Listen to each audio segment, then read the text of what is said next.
ঘিওরে 5টি দাবি উপস্থাপন করে ঢেরা রিসোর্ট বন্ধের দাবিতে মানববন্ধন। ব্রাহ্মণ প্রতিনিধি আল মামুনের তথ্যচিত্রে বিস্তারিত।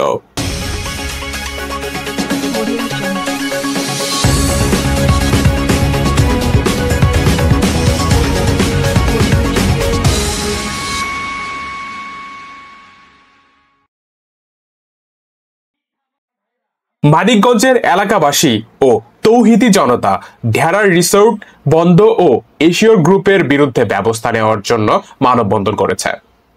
রবিবার 28 সেপ্টেম্বর সকালে মানববন্ধনকারীরা 5টি দাবি উপস্থাপন করেছেন।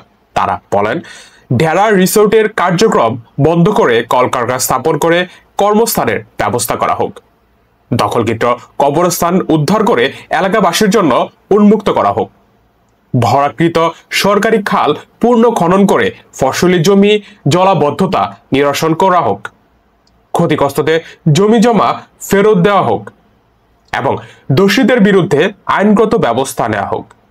মানববন্ধনকারী ও ঢেরা রিসোর্টের অপারেশন ম্যানেজার উমর ফারুক বলেন, কর্তৃপক্ষ করতে যাবে সেই লোক গণরসের শিকার হবে, ঠিক কিনা? এবং সে লোক যত জনদরদি, যত এলাকা প্রেমিক লোক হোক, এই জাতীয় বিতর্কিত প্রতিষ্ঠান যদি তার নিজের এলাকায় করতে চায়, তাহলে সে জনগণের আদালতে দাঁড়াতে বাধ্য হবে। আমরা জেনেছি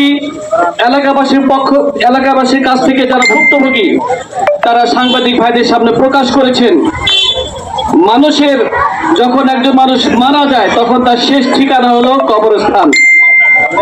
অত্যন্ত দুঃখের সাথে বলতে হচ্ছে, ঢেরা কর্তৃপক্ষ শুরুতে কি করলো, কবরস্থানকে তারা হরিণের খামার হিসেবে তারা বানিয়েছিল। অত্যন্ত কষ্টের এবং অত্যন্ত দুঃখজনক। আমরা এলাকাবাসীর কাছ থেকে জানলাম, এই ঢেরা কর্তৃপক্ষ পতিত হাসিনা সরকারের আমলে অস্ত্রের ভয় দেখিয়ে জোর জবরদস্তি করে নামকা অস্ত্রে তারা জমিগুলোকে ক্র্যাক করে নিয়েছে। আপনারা যদি অতি শীঘ্র এটাকে যদি বন্ধ না করতে পারেন, আপনারা যদি প্রশাসনিক ভাবে বন্ধ না করতে পারেন, তাহলে মানিকগঞ্জের সর্বস্তরের জনগণ এটাকে বন্ধ করতে বাধ্য হবে ইনশাআল্লাহ। এটাকে আমরা পুড়িয়ে ভেঙে চলে নিষ্পার করে দেবো ইনশাআল্লাহ। এই কথা বলে, এই দাবি রেখে আমি আমার সংক্ষিপ্ত বক্তব্য শেষ করছি। আখির দাওয়ানা আলহামদুলিল্লাহি রাব্বিল আলামিন। ঢেরার পাশে একটি 32 জমি আছে, সেই জমিটা তারা যে মূল্য দিতে চায়, ওই মূল্যতে আমরা বিক্রি করায় রাজি না বলে অনেকভাবে আমাদের অত্যাচার করছে। আমাদের মিশা কেস দিয়ে 3-4 বছর কেসে হয়রানি করছে।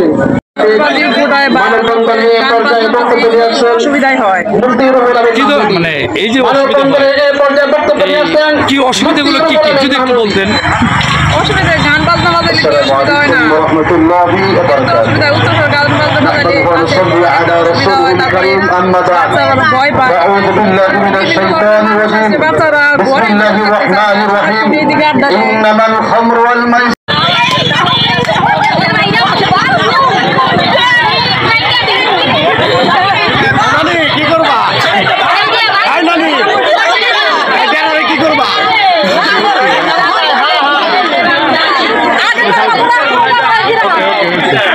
ক্লিয়ারেন্স লাগে।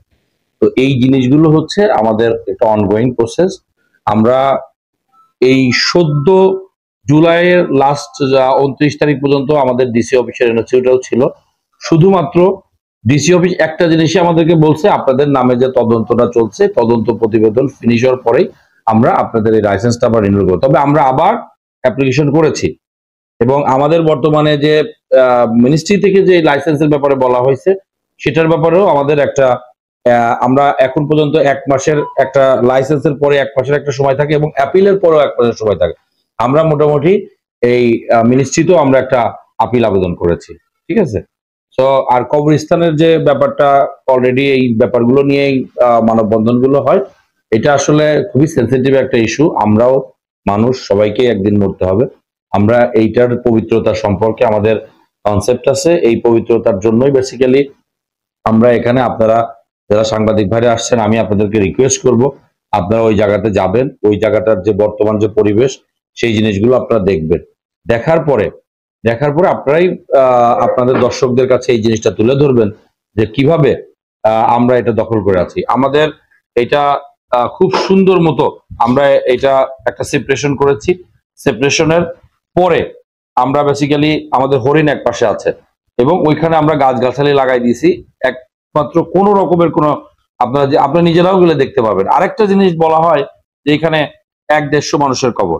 এটা বেসিক্যালি আমরা এই গ্রামবাসীর সাথে কথা বলছি এবং গ্রামবাসীর সাথে কথা বলে দেখা গেছে এখানে সর্বোচ্চ 5 থেকে 6 জন মানুষের কবর ছিল। এদের সম্মানার্থে আমরা সবসময়ের জন্য বলেছি এটা সবসময়ের জন্য ওপেন থাকবে, যখন যার ইচ্ছাতে আসবেন। ইভেন আজকে পর্যন্ত একটা মানুষ কখনো এসে বলে নাই গেটে যে আমরা কবরস্থান কবর জিয়ারত করার জন্য আসছি। আমরাও তো হিউম্যান বিং, আমরা অবশ্যই তাদের জন্য ওয়েলকাম করব। যে কোনো সময় তারা আসবে আমরা তাদেরকে এখানে কবর জিয়ারত করার জন্য সুযোগ দিব। এবং আরেকটা জিনিস যে এটা এখানে রাখছি, এটা এখানে রাখা হয়েছে একটা মাত্র কারণ হচ্ছে এই যে এখানে দেখেন 15% জায়গা, বিক্রয় মূল্য 5 লাখ টাকা, বায়না বাবদ পরিশোধিত 4,95,000 টাকা, বাকি মাত্র 5,000 টাকা।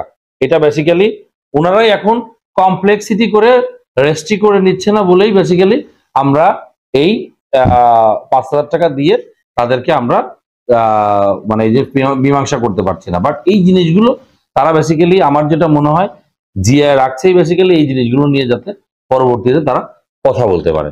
তো এটা আসলে নেহাত মানে বানোয়ারি কথাবার্তা যে আমাদের কবরস্থান বাবদ 1 লাখ টাকা পায়। অনেকে বলতে কবরস্থানে হরিণ চাষ করে, অনেকে বলছে কবরস্থানের পবিত্রতা নষ্ট হচ্ছে।